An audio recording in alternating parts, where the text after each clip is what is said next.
Em um ambiente historicamente masculino, a polícia abre cada vez mais espaço para profissionais femininas, conquistando gradualmente o espaço e o reconhecimento do trabalho, seja na corporação ou nas ruas.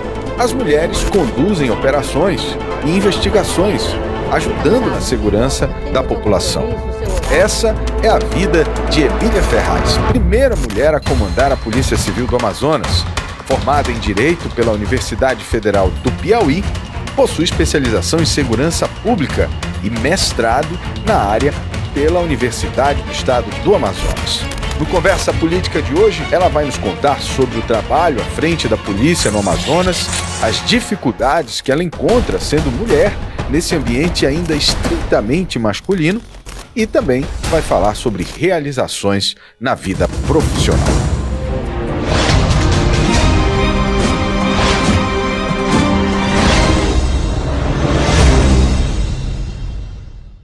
A primeira mulher a comandar a Polícia Civil do Estado do Amazonas. Depois de 2 anos, Emília, você acha que esse selo, esse rótulo, ele é uma bênção ou ele é algo preconceituoso ou algo que diminui um pouco a capacidade de gestão de uma mulher?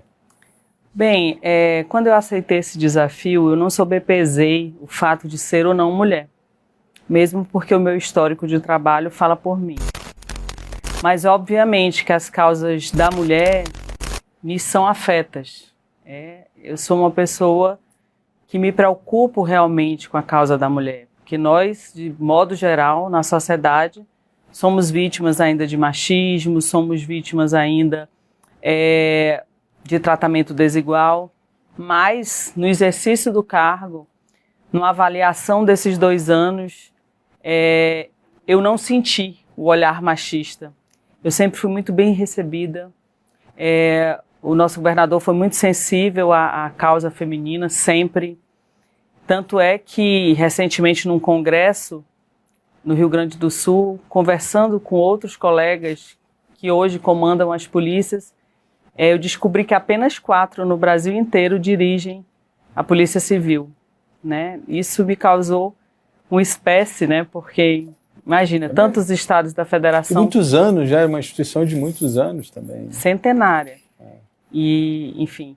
Mas eu, particularmente, não levei isso em consideração. Eu assumi, segui em frente e essa nunca foi minha causa. Isso nunca foi um selo para você? Simplesmente era algo da ascensão da sua carreira e isso não norteou em absolutamente nada? De forma alguma, mesmo porque quando eu fui convidada, né, quando o governador Wilson Lima me chamou e me fez essa proposta, ele nunca considerou ou nunca falou do fato de eu ser mulher. Ao contrário, ele disse, olha, a senhora tem um preparo técnico muito bom, a senhora participou de vários casos de repercussão e eu queria dar oportunidade para a senhora.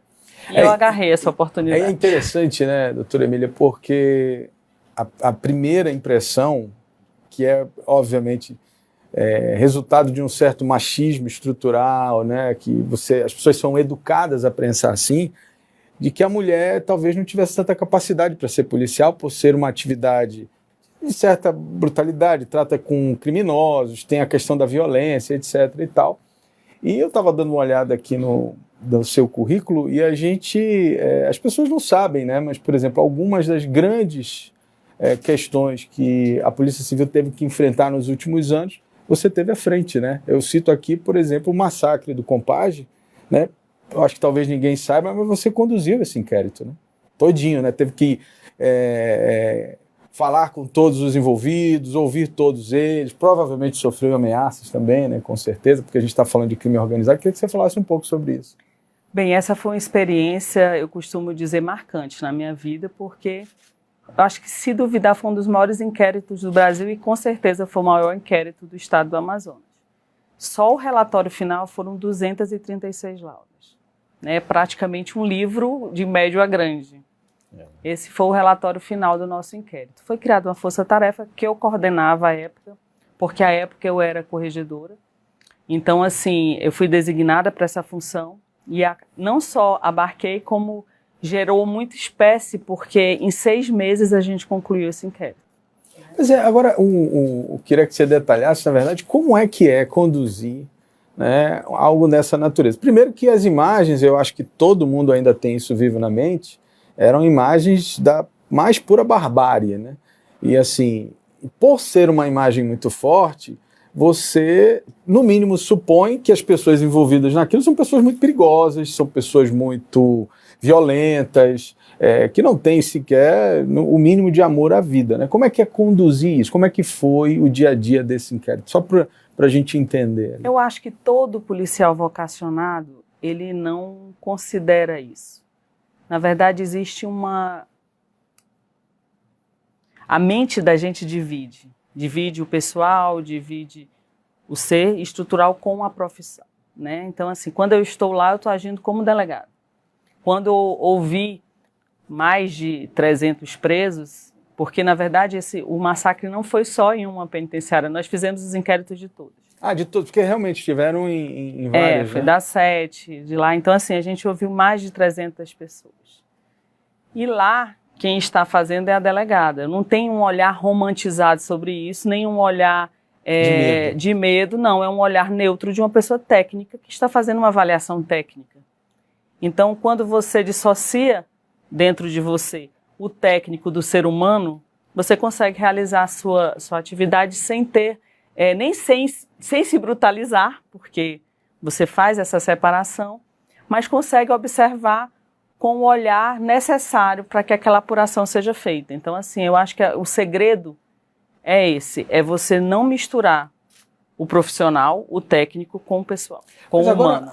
É óbvio que esse tipo de inquérito, e eu especificamente esse, imagino que o delegado ou a equipe que está envolvida tem que se cercar de certos cuidados também, né? Você está falando de pessoas envolvidas no crime organizado e tal. Você sofreu algum tipo de ameaça? Como é que foi a experiência, digamos assim, da parte, digamos assim, mais pesada, né? Que é você preparar um inquérito para acusar essas pessoas mesmo? No auge aí dos meus 20 anos de carreira, eu já tive várias ameaças, eu já andei com seguranças, eu andei muito tempo com o então Grupo Fera, que hoje é CORE, comigo constantemente, como faço hoje, né? Eu tenho segurança, eu ando com segurança. Meus pares sempre estiveram presentes, existe realmente um controle de inteligência sobre isso, eu não sou a única delegada a ser ameaçada. Sempre que você faz o seu mistério, delegados homens e delegadas mulheres passam por esse processo. Isso, né? Porque a gente fica falando que só mulher ou só... Né? A gente passa por esse processo, mas quando você se sente vocacionado para seguir a carreira policial, você sabe que você está susceptível de um tipo de problema como esse. E o que você tem que fazer é se cercar de cuidado, sempre andar armado, ter a expertise da sua arma, andar com segurança sempre. Enfim, é como um médico que precisa estar sempre com sua instrumentação para poder fazer suas cirurgias, enfim. O delegado, o investigador, o escrivão, o policial de modo geral tem que ter seus instrumentos com você e tem que se cercar de todos os cuidados necessários. E é como eu digo, o sucesso de uma cirurgia é uma equipe. O sucesso de um trabalho policial é uma equipe. Perfeito. Além desse aí, né, além dessa questão do crime organizado, tem outras investigações que eu considero também muito relevantes da sua carreira. Uma delas que investigou, inclusive, policiais militares. Né? Quer dizer, não só a questão do crime organizado, mas também de você ter pessoas de farda que deveriam estar ali cumprindo, né, o exercício da sua função. E, obviamente, coube a senhora também conduzir um inquérito ali da Operação Alcatéia, salvo engano, não é isso? Sim, na verdade ficou conhecido aqui na cidade de Manaus o final de semana sangrento. Nós não estávamos investigando policiais, nós estávamos investigando o final de semana. Os homicídios do final de semana. Infelizmente, assim como acontece na minha co-irmã, aí, na nossa briosa polícia militar, de homens extremamente honrados, mas não acontece de existir um fruto podre, né? Como tem na Polícia Civil, como tem, enfim, todos os órgãos, todos os locais, independente.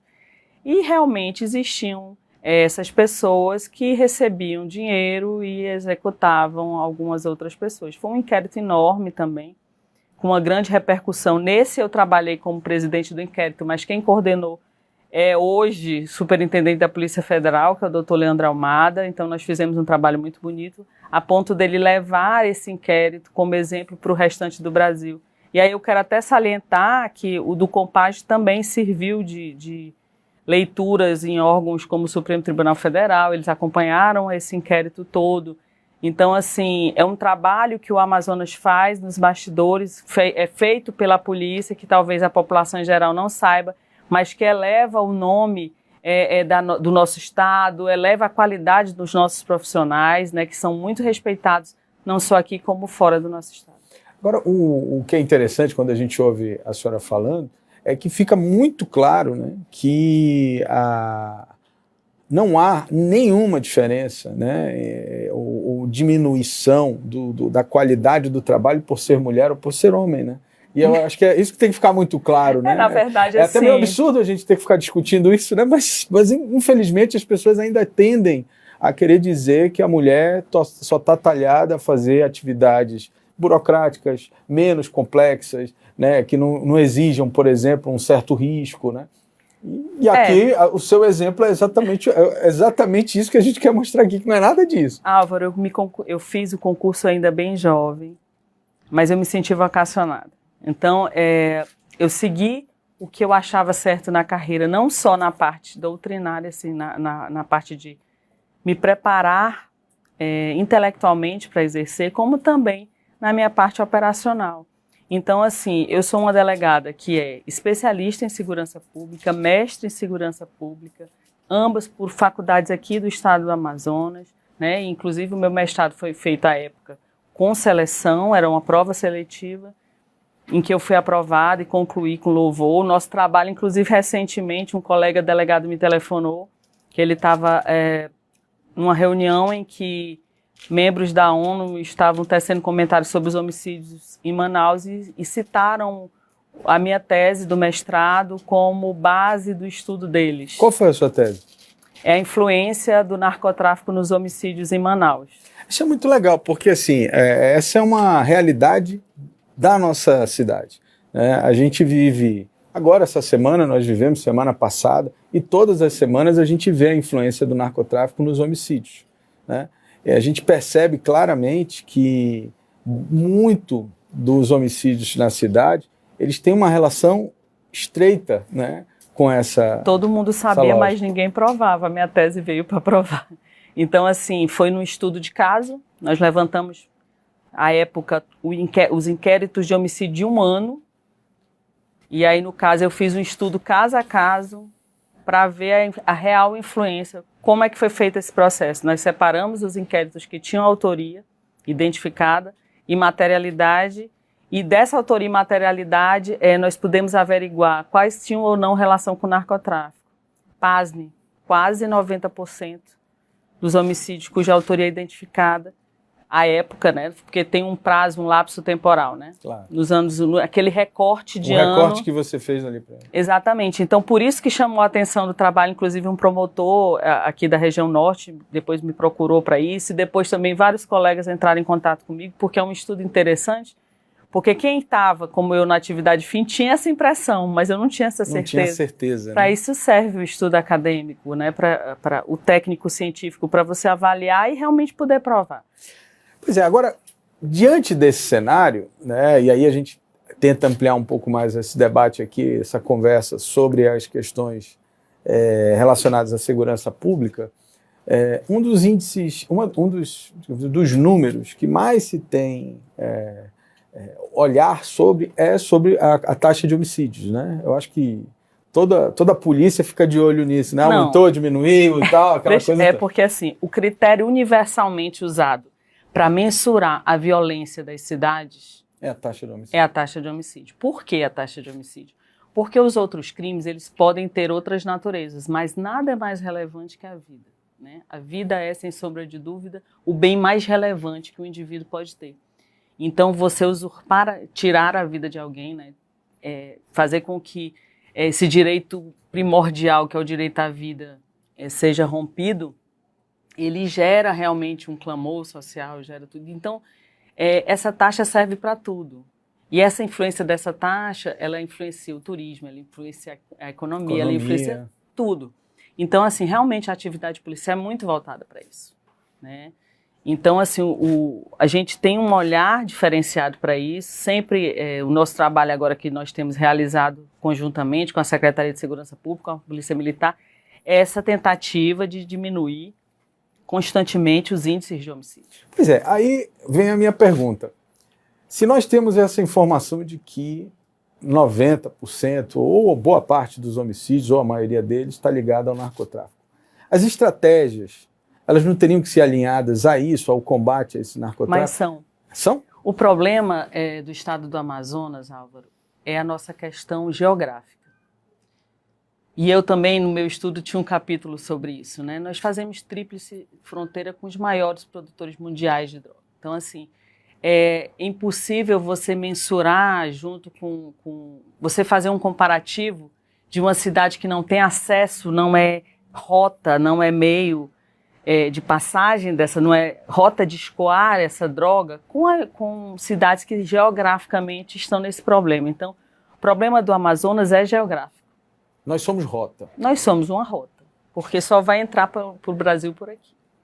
Outro problema lá embaixo com o Paraguai, que também é um problema, mas qual é o nosso problema maior? A entrada lá embaixo do Paraguai é por via terrestre, onde você consegue reter, onde você consegue fazer esse controle. Infelizmente, as nossas estradas são os nossos rios, e é muito difícil você fazer um controle desse em rios.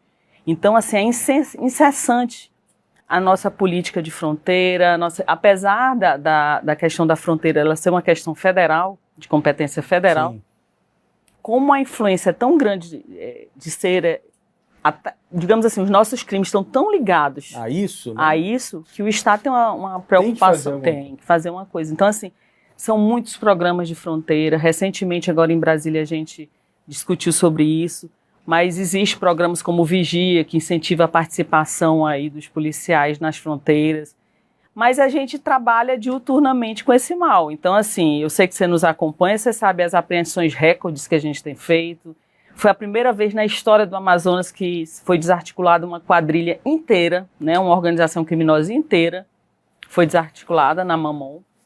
Então, assim, é um trabalho incessante. Eu queria falar um pouquinho sobre essa Mamon, porque, assim, chamou muita atenção a imagem, né, de você ver aquela quantidade absurda, né, de droga e imaginar que isso estava bem aqui, assim, né, estava em algum lugar escondido nessa imensidão aí da Amazônia. E eu imagino que, puxando aí um pouco esse gancho com a dificuldade regional, né, da nossa geografia, eu imagino o esforço que deve ser para o policial tentar driblar essa dificuldade e conseguir fazer apreensões desse tipo, né? Porque eu imagino que para você cobrir uma região tão inóspita como essa, eu acho que nem com toda a tecnologia seria assim tão precisa, né? Então, assim, tem que ter um trabalho de investigação da pessoa, né? Do policial, né? Envolvido ali. Assim, eu posso falar de cátedra, porque antes de ter sido a primeira mulher a dirigir a Polícia Civil como um todo, eu fui a primeira mulher a dirigir a Divisão de Repressão ao Crime Organizado, que hoje é departamento, mas à época era divisão. A DRCO, né? Sim, inclusive foi uma das delegadas que ficou mais tempo lá, porque eu fiquei por muitos anos no DRCO. Então, assim, muitos não, muitos para quem está lá, porque você ficar mais de 4 anos, quase 5, numa divisão trabalhando diretamente com isso, você tem a percepção clara de que é um trabalho que tem que ser continuado e constante. A droga tem sempre um dono e ela sempre deixa um rastro. E a polícia age no rastro. Não se consegue desaparecer com toneladas e toneladas de droga. A nossa floresta é enorme, mas manter a droga dentro de uma floresta, ela não vai surtir o êxito. Em algum momento, eles vão ter que escoar essa droga. E é nesse momento em que a droga tem que ser escoada que nós agimos e que nós conseguimos fazer essas apreensões que têm sido enormes, né? Se fizer um comparativo aí da nossa gestão, que está completando 2 anos, nós crescemos quase 50% em número de apreensões, né? Então, isso é uma coisa... Se você for fazer... Se for falar isso de Brasil, a gente não vê tanta notícia. Não vê. É mais realmente aqui, né? Pelo menos ultimamente. Porque realmente as nossas apreensões chamam a atenção do Brasil inteiro, me telefonam do Brasil inteiro sobre essa quantitativa. Porque isso representa milhões e milhões de prejuízos por narcotráfico, né? Então, assim, E nós temos batido recordes constantes em apreensões. Então, assim, se você falar e aprendi 500 quilos em qualquer lugar, uma grande apreensão. A gente fala ter 3 toneladas, 2 toneladas. As pessoas ficam, meu Deus, como isso? Né? Mas isso muito é porque aqui é rota, né? Aqui está exatamente naquele momento em que ainda nem foi distribuída. Ela Sim. vem do fabricante, ela vai ser distribuída ali e é aí que a polícia está atuando. Né? Com certeza. Até mesmo, como eu te falei, os índices de homicídio estão ligados, os roubos, os furtos. Na pandemia houve um recrudescimento, né, dessas taxas todas, porque até o comércio da droga foi diminuído com a pessoa permanente dentro de casa. Depois houve uma implementação. E esse acompanhamento e esse controle é que é nosso mistério, né? Nós temos que fazer esse controle constantemente. Mas, obviamente, com diversas dificuldades, em função da geografia, em função, enfim, desse escoamento via rio. Bom, a gente está falando aqui de uma atividade constante, né, dessa vigilância constante, e a senhora tem 20 anos de polícia, mais ou menos isso, né? E eu imagino que a senhora tenha visto também várias fases desse sistema, né, da segurança e tal. Como é que a senhora avalia? Nós estamos evoluindo em termos de segurança pública aqui no Amazonas ou a gente ainda precisa avançar em algumas questões? Não só estruturais, queria que falasse assim, de uma forma muito, muito ampla, porque assim, às vezes as pessoas tentam politizar tudo, né? Quer dizer, só elogiam se quem está lá é quem eu apoio, não conseguem reconhecer, ao mesmo tempo criticam, né, demais ou pouco, ou não criticam porque apoiam. Mas eu queria uma visão técnica de alguém que viveu vários momentos, né? Qual é o momento da segurança pública hoje no estado do Amazonas? Sem politizar, mas já politizando, por quê? O que acontece, Álvaro? Como você falou, eu acompanhei vários momentos da segurança pública, mas eu tenho que ressaltar aqui o trabalho do governador Wilson Lima, porque você priorizar os técnicos para gerirem órgãos de segurança, por si só já é uma evolução sem tamanho. Quer dizer, não ter o dedo só de alguém político, né? Você vê que foi avaliado um currículo, né? O meu currículo talvez muitas pessoas não conheçam, mas é um currículo que você teve acesso, sabe? Isso que eu falei aqui, eu fiz questão de mostrar isso, porque a impressão que às vezes a gente, e eu fiz uma análise antes disso, é tipo, não, ela é legal porque ela é a primeira mulher. Mas eu acho que não é só isso, né? Quando eu fui olhar o seu currículo, não, ela tem vários inquéritos importantes, vários trabalhos técnicos importantes, e com certeza, como você está falando, deve ter, em algum momento, o governo deve ter olhado, não, aqui tem um valor, né? O que aconteceu? Eu não fui a primeira delegada-geral do governo Wilson, né? Houve um delegado-geral antes de mim, e aí ele necessitou atualizar, modernizar, e foi avaliar, dentre as pessoas que já exerciam a profissão, quem em tese estaria mais preparada para o cargo. Eu não acredito que tenha pesado o fato de eu ser mulher, apesar de pelo trato que eu tenho e o respeito e tudo junto ao governador, o governador não prioriza isso. Na época, ele queria priorizar a questão da tecnicidade, a questão de conduzir os trabalhos de forma a gerar resultados, né? Ele sempre cobra muito a questão dos resultados. Então, primeiro, ele teve essa visão. Por que eu digo que houve uma evolução? Primeiro, ele teve essa visão de botar pessoas técnicas nos devidos órgãos. Eu não me refiro só a mim. O secretariado dele é um secretariado jovem, um secretariado que tem muita força de trabalho, um secretariado que tem um currículo invejável, né? Então, assim, as pessoas realmente, ele escolheu a dedo essas pessoas, que já representou uma evolução. Depois de escolher a dedo, ele equipou, paramentou as polícias. E aí vem um grande diferencial. Eu quero aproveitar até a oportunidade de estar aqui com você hoje para dizer um caso emblemático que aconteceu agora. Quer dizer, houve uma questão, um ataque entre facções dentro de uma viatura da Polícia Civil. Em menos de 3 horas, o crime foi elucidado, inclusive com prisão. A apreensão dos 3 veículos utilizados, a apreensão de armamento. Isso se deve a uma coisa, tecnologia, né? A tecnologia atingindo atuando diretamente nas polícias, né? Então, essa integração entre as polícias, porque foi isso, né? As polícias sentaram conjuntas, junto com o secretário de Segurança, e agora nós vamos elucidar o crime. Então, a gente conseguiu dar esse retorno com 3 horas. Então, não politizando, já politizando, né? O que eu costumo dizer é que o governador realmente teve uma preocupação em fazer um plano de Estado, não um plano de governo. Ele trouxe tecnologia, ele trouxe aparato mesmo, físico, viatura, tá? E agora está trazendo aparato humano com concurso público. Que é um negócio que talvez seja um dos grandes feitos, né, em relação à segurança pública. Eu estava lendo mais de 10 anos sem concurso. Sim. Né? Se você imaginar que todo ano alguém se aposenta. Com certeza. Né? Você tem 10 anos... E a população aumenta. A população aumenta. Então é uma demandas, desproporção, né? Então, assim...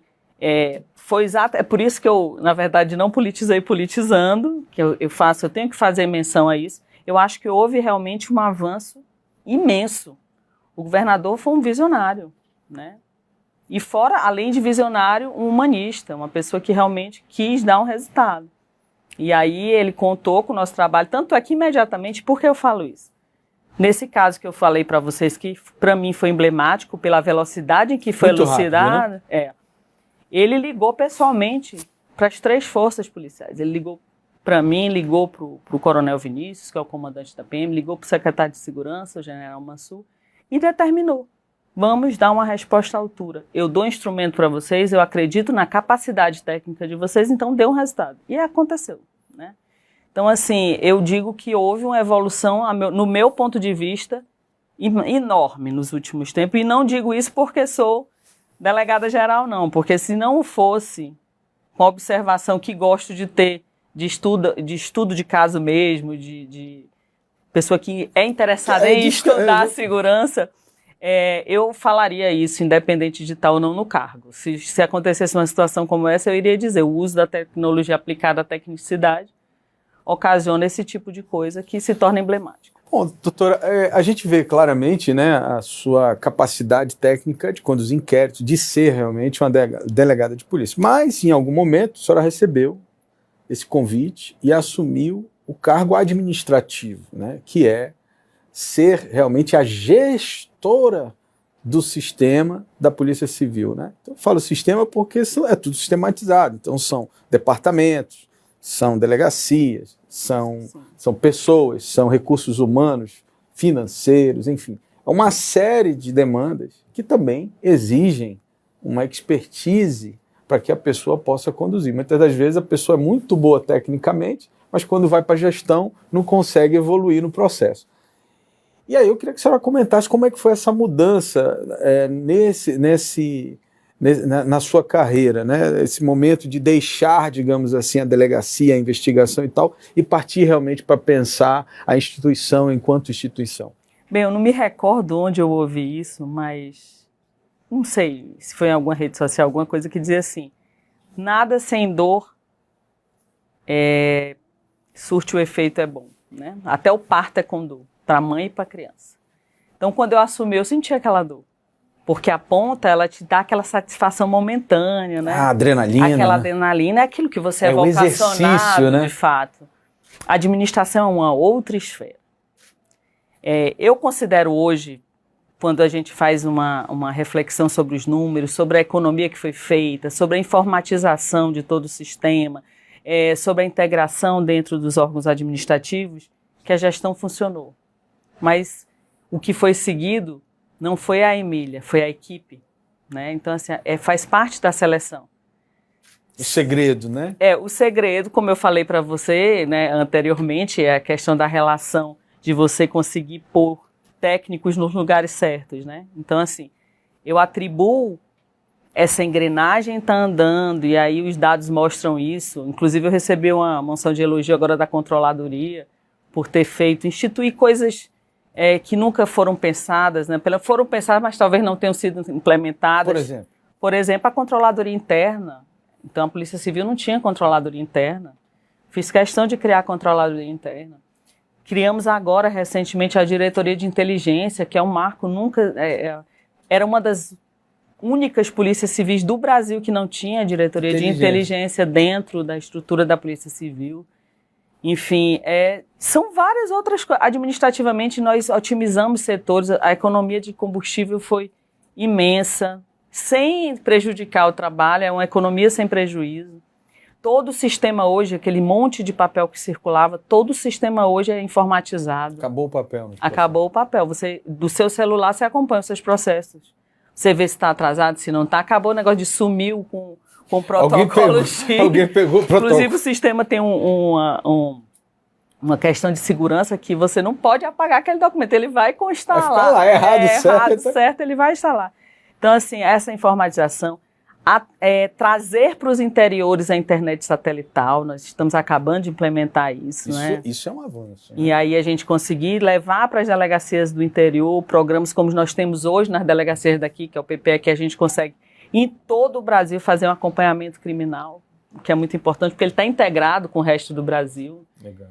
Então, assim, são evoluções e são diversas. A gente podia passar a tarde aqui toda falando, mas são coisas que são feitas porque é uma equipe técnica, competente, estão no cargo por competência. Eu não sou daqui. Eu não tenho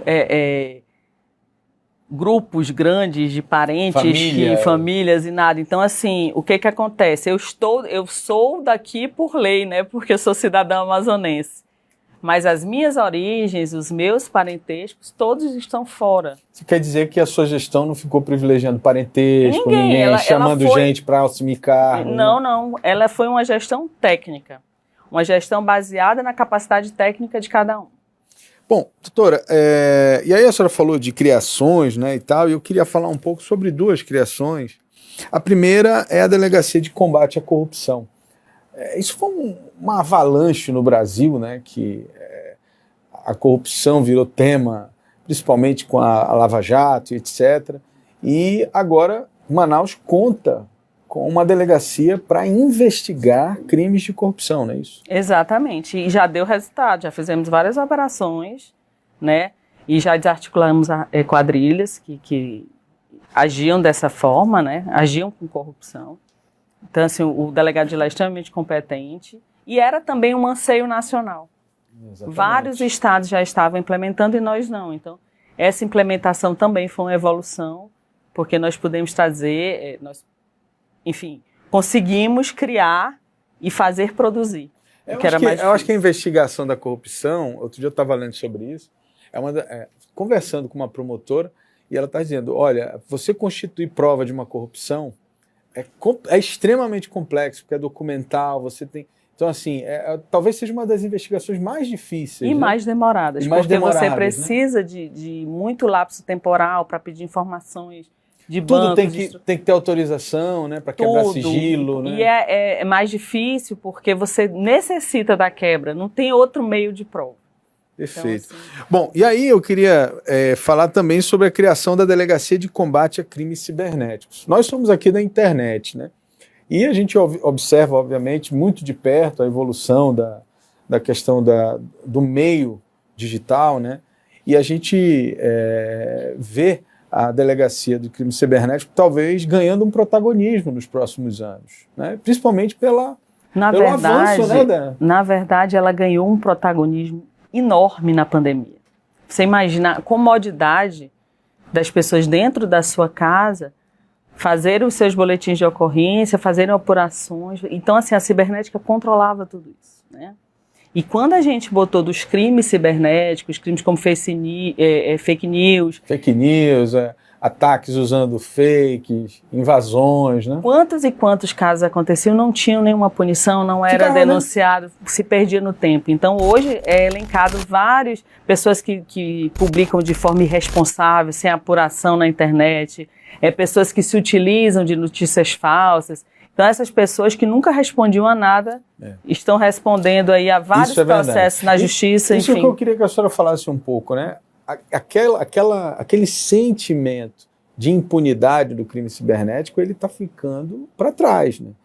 Porque agora, inclusive, o Senado está aprovando a lei da fake news, o TSE já incluiu pena, inclusive, de prisão para fake news no processo eleitoral, ou seja, todo o sistema de justiça começou a olhar isso também com muito mais profundidade. E está afunilando, né? Porque é um absurdo você agir contra a honra de uma pessoa, sem provas para aquilo, às vezes por intuitos egoísticos, você atinge a honra, você atinge a moral da pessoa e achava que ficava por aquilo mesmo. Então, assim, e vamos ser sinceros, cada um tem um pensamento, mas eu sou nordestina e a minha moral é meu principal bem. Na minha cabeça, a minha moral é o meu bem maior, né? Então, assim, já pensou você ser atacado moralmente e não poder retrucar? Você não tem instrumentos para retrucar, né? Porque desde muito nova a gente escuta aquele ditado que diz que falar mal, fofocar é como abrir um travesseiro de penas no meio de uma ventania. Você nunca mais consegue botar tudo de volta. Então, pessoas que, quanto mais mente fazem esse tipo de coisa, elas têm que ser punidas, até para evitar continuarem fazendo, utilizando de meio escuso para denegrir os outros, ou para extorquir, ou para, enfim, qualquer outro intuito que não seja levar a verdade e a informação para as outras, né? Você começar a chacoalhar, achando que tem um fake que não vai ser descoberto, então você pode sair... Vou falar, né, que não vai acontecer nada. Eu falei das drogas, que toda droga deixa um rastro, né? O mundo da internet não é diferente. Não é diferente. Sempre vai deixar um rastro, quer dizer, todo crime deixa um rastro, né? E em tempos de internet como o centro do mundo, em pandemia, que ficamos todos dentro de casa, olhando ali toda a parte de internet, de redes sociais, sites, enfim. E isso evoluiu o crime, mas evoluiu também a polícia, né? Então, assim, a gente cada vez mais adquire equipamentos para melhorar o trato dessas provas e a questão é afunilar mesmo, é punir mesmo isso, porque é uma prática absurda, uma prática lesiva à honra, lesiva à moral, e tem que ser excluída e tem que ser mesmo punida com rigor para que não se repita. Doutora, eu quero agradecer de verdade. Eu acho que o seu exemplo é importante, não só para as mulheres, mas para qualquer cidadão que quer construir uma carreira de sucesso, entender que o esforço profissional ele não tem gênero, né? Ele é tão somente esforço profissional. Estudar, trabalhar, né, e se dedicar ao que você faz. Eu agradeço a oportunidade, né? O senhor é um jornalista seríssimo, um jornalista Obrigado. Que eu só tenho as melhores referências. Eu sempre tive vontade de vir para esse Fundo Preto, então fiquei muito grata aí com o convite aí que você me fez. E dizer que é isso, eu acho que é um recado para as pessoas que estão em casa, que apesar de ainda nós, mulheres, sermos ainda vítimas de preconceito, de ainda hoje no mercado de trabalho sermos tratadas de forma diferenciada, é possível se ganhar espaço com conteúdo e com trabalho para mostrar, né? Eu acho que se você tem trabalho, se você tem conteúdo, se você acredita no que você quer, você vai longe. Muito obrigado. Amém.